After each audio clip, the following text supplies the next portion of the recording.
아침 말씀. 오늘 본문 말씀은 사도행전 13장 42절에서 52절입니다.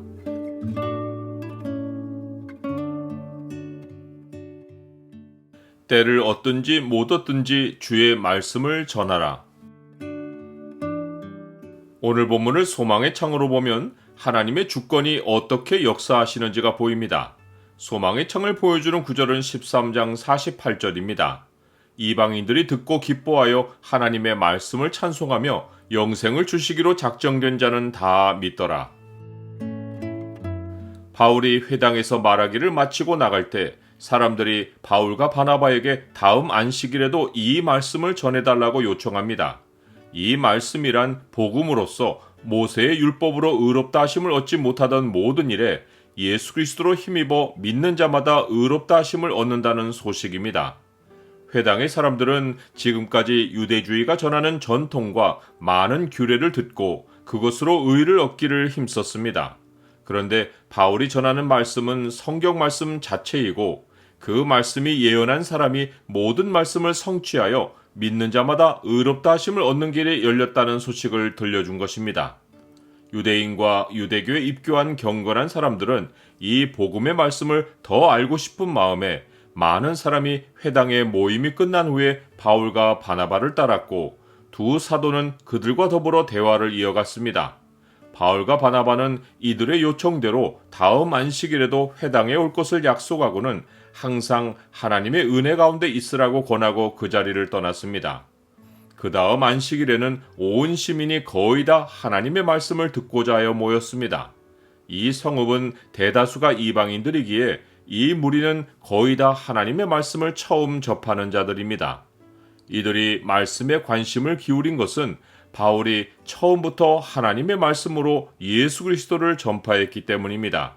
이것이 선교는 사람이 하는 것이 아니라 하나님의 말씀이 하신다는 확실한 증거입니다. 말씀을 전하는 자는 말씀을 전할 기회를 얻으려 하기보다 때를 얻든지 못 얻든지 항상 말씀을 전파하기를 힘쓰면 됩니다. 그 나머지 일은 하나님이 하십니다. 그러하기에 말씀 사역자의 중요한 태도는 환경을 갖추어 놓고 말씀을 전하지 않고 오직 충성스럽게 말씀 증거에 힘쓰는 것입니다. 바울은 이러한 태도의 중요성을 디모데에게 강조하며 성부와 성자 앞에서 이러한 태도를 엄히 명령합니다. 하나님 앞과 살아있는 자와 죽은 자를 심판하실 그리스도 예수 앞에서 그가 나타나실 것과 그의 나라를 두고 엄히 명하노니 너는 말씀을 전파하라. 때를 얻든지 못 얻든지 항상 힘쓰라. 그런데 수많은 이방인 무리가 모여 바울이 전하는 말을 듣는 것을 보고 유대인들이 시기가 가득하여 바울이 말한 것을 반박하고 비방합니다. 이들은 회당의 기득권자들로서 이 성읍에서 유대주의의 세력이 위협받는 것을 심히 염려하여 바울에게 비난을 가한 것입니다. 이들이 바로 사람들의 동향을 살펴서 교훈을 전하는 자들입니다. 이들이 보니 바울이 유대주의의 세력을 위협하는 말을 해서 사람들을 복음으로 미혹하여 무리를 자기들에게서 빼앗고 있습니다. 이들의 반발은 자기들의 이득이 위협받는 상황에서 필사적으로 표출된 것입니다. 바울과 바나바는 이들에게 담대히 말하며 하나님의 말씀을 마땅히 먼저 너희에게 전할 것이로되 너희가 그것을 버리고 영생을 얻기에 합당하지 않은 자로 자처하기로 우리가 이방인에게로 향하노라 라고 합니다. 그러면서 이방인에게로 가는 것도 말씀이 선포한 명령이라고 확인해 줍니다. 주께서 이같이 우리에게 명하시되 내가 너를 이방의 빛으로 삼아 너로 땅끝까지 구원하게 하리라 하셨느니라. 나는 때를 살피지 않고 일상에서 말씀을 전합니까? 바울이 전하는 말씀을 들은 자들은 듣고 기뻐하여 하나님의 말씀을 찬송합니다. 바울이나 바나바가 칭송을 받은 것이 아니라 하나님의 말씀이 그들 마음의 기쁨이 되어 찬송의 대상이 된 것입니다. 이것이 말씀 전하는 자가 말씀을 주의 명령대로 잘 전했다는 표시입니다. 그 결과 하나님이 영생을 주시기로 작정된 자는 다 믿습니다. 이것도 말씀의 열매가 얼마나 많은 사람을 앞에 두고 전했느냐로 결정되지 않고 하나님의 주권에 달려있다는 증거입니다.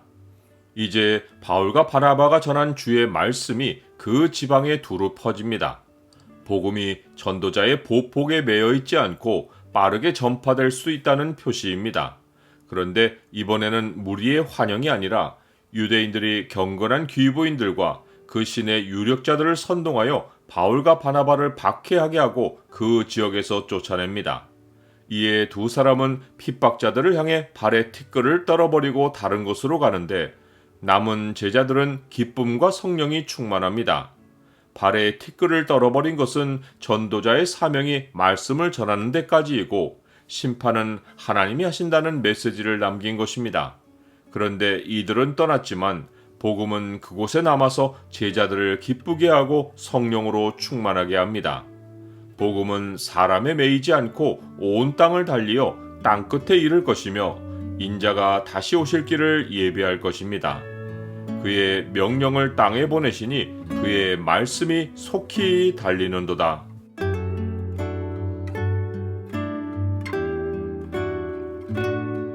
주님, 복음 전파가 사람들의 많고 적음에 달리지 않았기에 때를 얻든지 못 얻든지 주의 말씀을 전하면 그 말씀이 사람들 가운데 달려다닐 줄 믿습니다. 주께서 영생을 주시기를 작정하신 자들이 그 말씀을 듣고 돌아오게 하옵소서. 예수 그리스도의 이름으로 기도드립니다. 아멘.